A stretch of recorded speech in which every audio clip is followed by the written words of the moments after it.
काल बीडमध्ये खूप दुःखदायक अशी घटना घडली. पोलीस भरती दरम्यान पहिल्या दिवशी एका भावाचा 1600 मीटर धावताना हार्ट अटॅक येऊन जागीच मृत्यू झाला. खरंच पोलीस भरती वाटते एवढी सोपी पण नसते. आज बघायला गेलं तर खूप लोक पोलीस भरती करणाऱ्या पोरांना टोमणे मारतात.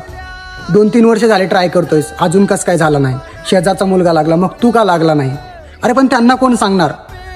1600 मीटर मारताना 3ऱ्या-4थ्या राऊंडला जेव्हा डोळ्यासमोर चारही बाजूने अंधार पडतो आणि तोच मुलगा आईवडिलांचे स्वप्न पूर्ण करण्यासाठी ना अंगावर खाकी वर्दी घालण्यासाठी अजून एक पाऊल म्हणून परत धावायला लागतो, तरी 1-2 मार्काने ग्राउंड कटअपमधून तो बाहेर पडतो. याच्याहून मोठं दुःख त्या पोरासाठी कोणतं असू शकतं.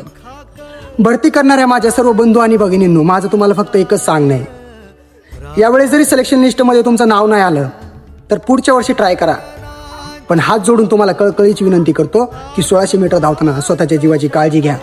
जर 2ऱ्या-3ऱ्या राऊंडला तुम्हाला थकवा आला आणि वाटतं की आपण आता याच्या पुढे धावू शकत नाही तर जाग्यावर थांबा, पाणी वगैरे प्या, कारण तुमची एक छोटीशी चूक तुमचं आयुष्य संपू शकते.